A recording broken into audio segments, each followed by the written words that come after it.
Laser weapons. Ang mga sandatang makikita lang noon bilang isang science fiction, ngunit ngayon ay patuloy na itong pinapaunlad at dinedevelop ng Estados Unidos upang baguhin ang modernong pakikidigma kung saan ang mga armas na ito ay nagbibigay sa kanilang militar ng bilis, precision at versatility sa pag-engage at pag-neutralize sa iba't ibang banta. Kung kaya't ang tanong, gaano nga ba katotoo na ang Amerika ay mayroon ng ganitong klaseng armas? Isang armas na walang dudang maglalagay na naman sa kanila bilang isang bansang may kinakatakutang hindi pangkaraniwang sandata.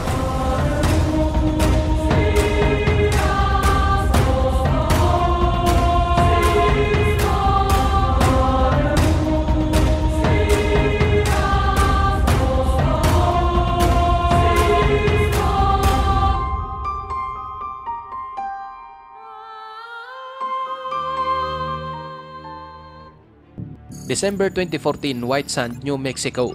Isang matagumpay na test ang isinagawa ng US Air Force Research Laboratory kung saan gamit ang fiber optic lasers. Pinabagsak nito ang maraming Air-launched missile na mga target.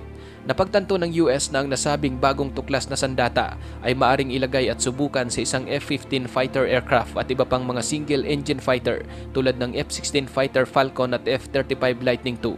At kung mapapatunayan na ito ay isang viable at effective tulad ng kanilang inaasahan, ang mga nasabing laser weapon ay walang dudang magkakaroon ng malalim na epekto sa aerial warfare kung saan sa pamamagitan nito, mas mapapahusay ang survivability ng mga fighters, bombers, tankers at kahit na ang mga transport plane laban sa mga napakamapanganib na anti-aircraft missile.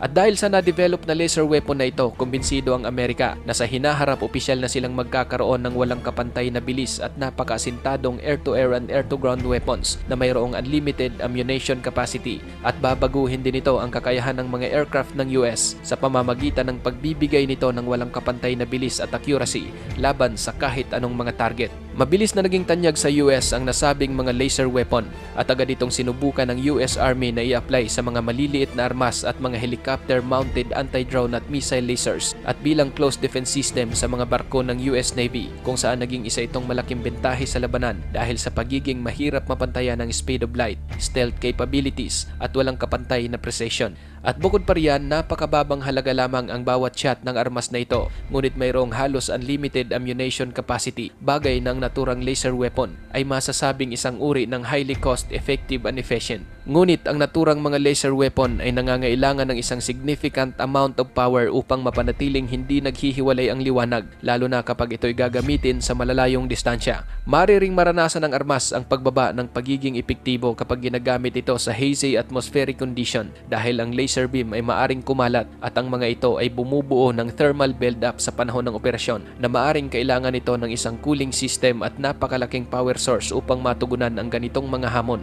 Ang laser weapon na ito o ang self-protect high-energy laser kung tawagin ay pangunahing gagamitin bilang isang defensive active protection system. Idinisenyo ito upang wasakin ang papalapit na target gaya ng air-to-air at surface-to-air missile o mga long-range missile ng Russia at surface-to-air missile o R-37 air-to-air missile na maaring nagbibigay banta sa mga mahihinang suportang radar at mga tanker planes mula sa mahigit 200 milya ang layo. Wala ring tinatawag na kinetic effect ang nasabing mga laser weapon. Mabilis at asintado umano nitong wawasakin ang mga sensitibong optical guidance system ng mga paparating na missile. Samantalang ang mas malakas naman na uri ng laser weapon na ito ay mabilis lang din pinsalain ng missile flight control fins o kahit ang tinatawag na thermally trigger warheads at madali rin itong gamitin bilang isang offensive weapon laban sa mga aircraft ng kaaway at maging sa mga surface targets. Maaring mag-double duty ang isang laser weapon bilang mga sensor system na nagtataglay ng napakabilis na engagement laban sa mga paparating na banta kung saan gumagana ito sa bawat potensyal na target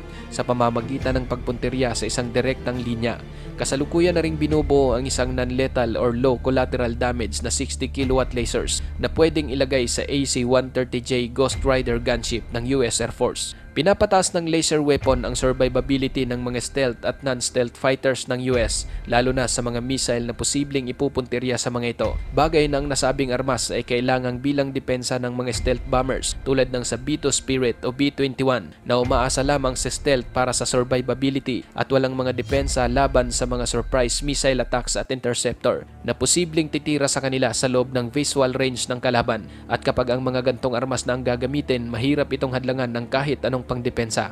Binubuo ng tatlong bahagi ang Cell-Protect High Energy Laser Demonstrator Program ng US Air Force. Ang mga ito ay ang Laser Advancement for Next Generation Compact Environments na dinevelop ng Lockheed Martin at Air Force Research Laboratory, ang Thrift Control System device na ginawa naman ng Northrop Grumman, at ang Laser Pad Research and Development Container sa ilalim naman ng Boeing. Ang Laser Advancement for Next Generation Compact Environments ay kailangang ma-maintain ang kanyang puwersa upang makasurvive sa high altitude at bilis. Papalitin ito upang magkasya sa pad para maiwasan ang thermal build-up mula sa aircraft at i-manage ang kinakailangang electrical load. At upang mas mapalakas pa ang nasabing laser weapon, pwede itong ikabit sa latest na F-35 na mayroong upgraded na mga makina na maaring makabuo ng mas maraming kuryente o direct energy para mas mapalakas ang armas. Ngunit ang Air Force Research Laboratory ay naglabas ng isang paunawa para sa 6 na buwang pag-aaral na tinatawag na Compact High Energy Laser Subsystem Engineering Assessment o CHELSI.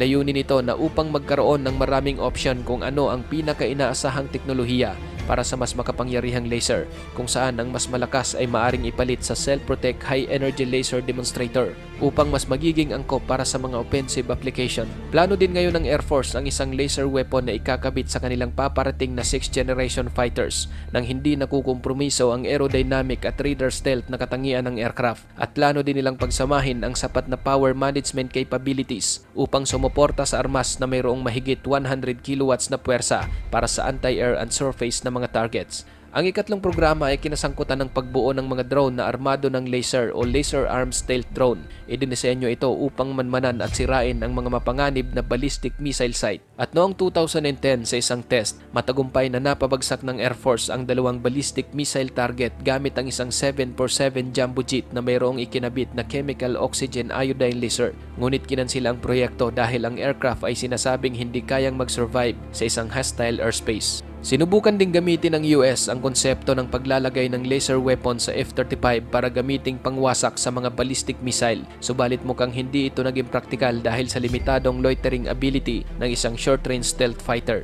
Ngunit ang ganitong problema ay maaari namang masolusyonan kung ang gagamiting aircraft ay ang isang stealth drone dahil taglay nito ang mataas na survivability at long endurance. Noong 2018, ang Missile Defense Agency ng Amerika ay binigyan ng kontratang $37 million ang Lockheed Martin, General Atomics at Boeing upang makabuo ng isang low-powered laser demonstrator, isang slow-moving drone na kinakailangang makapag-transit ng 1,900 miles na target location at iikot ang mga ito sa 63,000 talampakang taas sa loob ng 36 na oras bago makabalik sa base. Dapat din itong may sapat na baterya na kayang ipanatili ang hanggang 30 minutong 140 hanggang 280 kilowatt laser fire.